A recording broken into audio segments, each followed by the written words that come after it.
ലഭിക്കുന്നതാണ്. നാം ആകാശത്തുനിന്ന് വെള്ളം ഇറക്കിയിട്ട് അതുമൂലം മനുഷ്യർക്കും കാലികൾക്കും ഭക്ഷിക്കാനുള്ള ഭൂമിയിലെ സസ്യങ്ങൾ ഇടകലർന്നു വളർന്നു.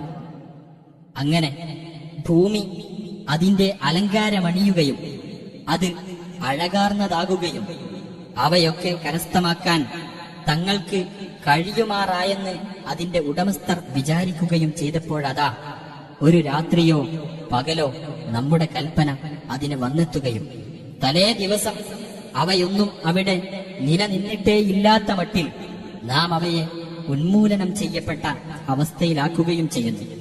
ഇതുപോലെ മാത്രമാകുന്നു ഐഹിക ജീവിതത്തിന്റെ ഉപമ. ചിന്തിക്കുന്ന ആളുകൾക്ക് വേണ്ടി അപ്രകാരം നാം തെളിവുകൾ വിശദീകരിക്കുന്നു. അല്ലാഹു ശാന്തിയുടെ ഭവനത്തിലേക്ക് ക്ഷണിക്കുന്നു. അവൻ ഉദ്ദേശിക്കുന്നവരെ അവൻ നേരായ പാതയിലേക്ക് നയിക്കുകയും ചെയ്യുന്നു. സുഹൃതം ചെയ്തവർക്ക് ഏറ്റവും ഉത്തമമായ പ്രതിഫലവും കൂടുതൽ നേട്ടവുമുണ്ട്. ഇരുളോ അപമാനമോ അവരുടെ മുഖത്തെ തീണ്ടുകയില്ല. അവരാകുന്നു സ്വർഗാവകാശികൾ. അവരതിൽ നിത്യവാസികളായിരിക്കും.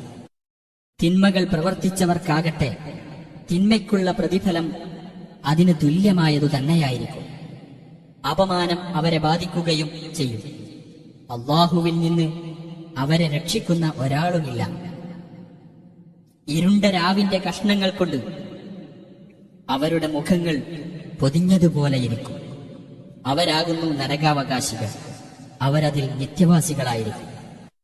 അവരെയെല്ലാം നാം ഒരുമിച്ച് കൂട്ടുകയും എന്നിട്ട് ബഹുദൈവ വിശ്വാസികളോട് നിങ്ങളും നിങ്ങൾ പങ്കാളികളായി ചേർത്തവരും അവിടെ തന്നെ നിൽക്കൂ എന്ന് പറയുകയും ചെയ്യുന്ന ദിവസം ശ്രദ്ധേയമത്രേ.